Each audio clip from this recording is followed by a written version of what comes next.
Ya, Anda masih bersama kami di Halo Indonesia dan dalam segmen bincang kali ini kita akan membahas tentang pentingnya dan aturan uji emisi kendaraan. Seperti kita tahu ya Vinca, semakin tahun semakin banyak kendaraan bermotor Betul. yang ada sehingga salah satu dampak negatifnya adalah emisi gas yang dapat membahayakan lingkungan. Dan 70% kualitas udara di Jakarta misalnya menurun dan membahayakan bayi, balita, dan komunitas lain yang mungkin mengidap penyakit pernafasan. Dan ini semua karena gas emisi. Ya, betul sekali. Memang harus ada aturan khusus tentang bagaimana Betul. bagi mereka yang punya kendaraan bermotor untuk secara rutin melakukan uji emisi gas kendaraannya. Nah, untuk membahas tentang bagaimana dan juga seberapa penting uji emisi kendaraan, telah hadir bersama kami di Studio Halo Indonesia Insinyur Muslim MM selaku Kepala UPPKB Pulau Gadung. Namun sebelum kita berbincang dengan beliau, kita saksikan dulu tayangan berikut. Peraturan uji emisi baik kendaraan pribadi maupun angkutan umum telah diatur pelaksanaannya dalam Perda Nomor 2 Tahun 2005 tentang pengendalian pencemaran udara. Pergub Nomor 92 Tahun 2007 tentang uji emisi dan perawatan bermotor, serta Pergub Nomor 31 Tahun 2008 tentang kewajiban uji emisi kendaraan bermotor yang seharusnya dilakukan setiap 6 bulan sekali. Jika kita kilas balik, di tahun 2009, Pemprov DKI Jakarta mewajibkan seluruh kendaraan bermotor untuk melakukan uji emisi sebagai syarat memperpanjang STNK. Pelaksanaan uji emisi ini dilakukan dan diawasi oleh Dinas Perhubungan DKI Jakarta. Dinas Perhubungan pun menyediakan stiker khusus bagi kendaraan yang telah mengikuti dan lulus uji emisi. Lemahnya pengawasan dari para penegak hukum menjadikan peraturan ini perlahan tak lagi diterapkan oleh Dinas Perhubungan DKI Jakarta. Badan Pengelola Lingkungan Hidup Daerah Jakarta menyatakan 70% pencemaran udara di Jakarta disebabkan oleh polusi asap kendaraan bermotor. Uji emisi menjadi bagian dari program BPLHD untuk menekan tingkat pencemaran udara di Jakarta. Namun kini, peraturan uji emisi seakan terabaikan oleh para pengguna kendaraan bermotor karena lemahnya pengawasan. Berdasarkan data terakhir yang dirilis oleh BPLHD Jakarta, jumlah kendaraan bermotor yang melakukan uji emisi di tahun 2012 sebanyak 11.600 dengan tingkat kelulusan sebesar 84%. Namun jumlah ini menurun di tahun 2013 yang hanya diikuti oleh 3.900 pengguna kendaraan bermotor. Sedangkan di tahun 2014 terjadi kenaikan cukup signifikan sebesar 83% karena adanya pemeriksaan emisi gabungan dari Dinas Perhubungan dan BPLHD Jakarta. Ya, ini kalau kita lihat banyaknya kendaraan yang melakukan uji emisi kendaraan ini fluktuatif ya, naik turun. 2012 mencapai 11.000, 2013 hanya 3.000, dan 2014 mencapai 16.000. Jadi memang yang menjadi pertanyaannya adalah sebenarnya eksistensi dari uji emisi kendaraan ini masih ada atau tidak gitu ya, dan Seperti bagaimana efektivitasnya ya. Ya, seperti tadi dikatakan di tayangan, katanya sepertinya hilang ya. Benarkah? Nanti kita akan tanya ya, Oke, Pak. langsung kita sapa Pak Muslim. Halo Pak Mus. Selamat datang di Halo Indonesia. Pak Mus, ini kalau kita lihat di Jakarta saja, emisi gas kendaraan ini sangat luar biasa. Setiap hari kita lihat polusi asap dari kendaraan itu luar biasa. Nah, menjadi pertanyaan adalah eksistensi dari uji emisi kendaraan ini masih ada atau tidak gitu, dan bagaimana efektivitasnya ketika menyentuh para pemilik kendaraan. Ya, memang benar bahwa seperti dikatakan tadi bahwa sumber pencemar dari kualitas udara itu lebih kurang ada 3 kategori, yaitu 70% itu berasal dari sumber emisi yang diakibatkan oleh gas kendaraan bermotor. Yang kedua itu 20% diakibatkan oleh industri, dan yang ketiga 10%-nya lagi itu oleh rumah tangga dan lain-lainnya. Jadi memang kendaraan bermotor itu hampir dominan dia sebagai sumber pencemar kualitas udara di Jakarta. Di dalam pengawasan kami di lapangan itu sesuai dengan Undang-Undang Lalu Lintas dan Angkutan Jalan, dan juga sesuai dengan PP Nomor 55 Tahun 2014 tentang kendaraan, bahwa seluruh kendaraan bermotor wajib uji.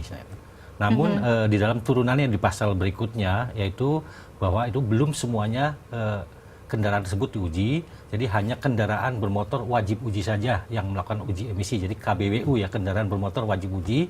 Itu lebih kurang kalau menurut data kami, statistik di kami maupun statistik dari Polda Metro Jaya, yaitu bahwa kendaraan wajib uji ini baru sekitar 350.000 kendaraan saja. Sedangkan kendaraan mobil pribadi dan sepeda motor itu masih belum dilakukan uji kelaikan jalannya gitu kan. Jadi sekitar baru 10% dari kendaraan bermotor roda 4 saja.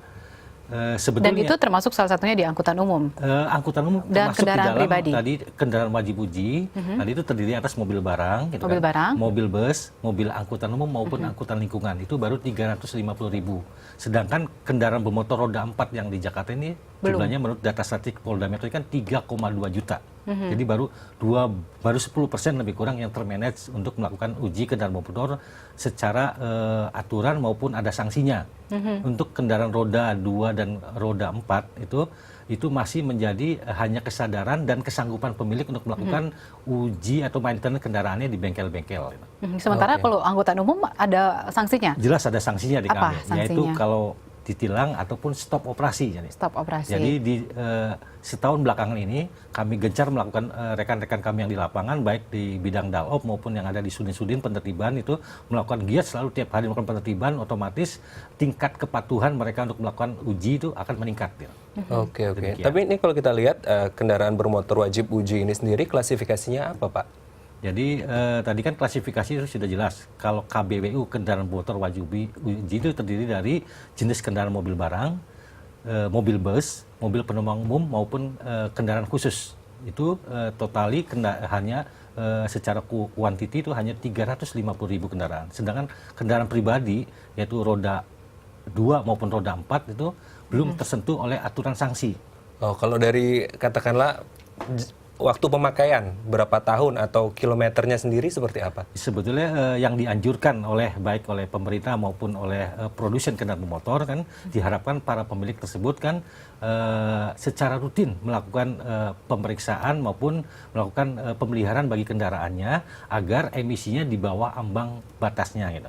Supaya kendaraannya terpelihara dengan baik, otomatis emisi itu tidak membuat polusi di udara gitu. Berarti memang tidak ada batasan berapa tahun pemakaian dan juga kilometernya? Tidak ada, jadi memang diwajibkan. Kalau kami kan pengawasan kami di uji layak jalan hanya 6 bulan sekali. 6 bulan kan sebenarnya tujuannya hanya untuk mengingatkan kepada pemilik maupun pengguna kendaraan untuk lebih memperhatikan pemeliharaan maupun perawatan kendaraannya. Jadi fungsi pemerintah maupun fungsi dari bengkel kan hanya mengingatkan sebenarnya kan.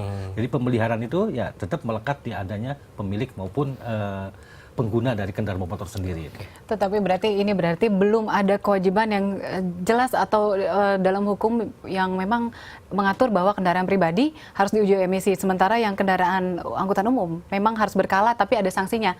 Tapi kembali lagi kepada pemilik usahanya lagi gitu ya, Pak. Jadi kalau kendaraan umum jelas kan ada kewajiban, ada sanksi. Nah, untuk kendaraan pribadi itu baru himbauan saja. Secara perda, yaitu sesuai dengan perda ketentuan nomor 2, perda nomor 2 tahun 2005 DKI Jakarta sudah ada mengenai pengendalian pencemaran udara di Provinsi DKI Jakarta yang dilanjutkan dengan petunjuk teknis, yaitu surat keputusan dari nomor 2, surat keputusan Kepala Badan Lingkungan Hidup DKI Jakarta nomor 172 tahun 2007. Dan pada tahun 2008 kami sudah bergerak itu mensertifikasi bengkel-bengkel APM maupun bengkel-bengkel umum swasta lainnya yang terakreditasi untuk menerima pelayanan uji emisi bagi kendaraan mobil pribadi tersebut. Namun di lapangan tidak ada sanksinya. Paling sanksinya sekali-sekali dilakukan uji petik emisi oleh Badan Lingkungan Hidup DKI Jakarta maupun ada checklist uji emisi di kantor-kantor pemerintah seperti kantor wali kota atau kantor balai kota untuk mengecek ada nggak stikernya bahwa dia kendaraan tersebut lolos dari uji emisi. Baik Pak Mus, nanti kita akan bahas sebenarnya apa sih yang dikeluarkan oleh kendaraan kita yang masuk dalam kategori itu gas buang berbahaya ya Pak. Nanti kita akan bahas. Pemirsa jangan kemana-mana, tetap bersama kami di Halo Indonesia.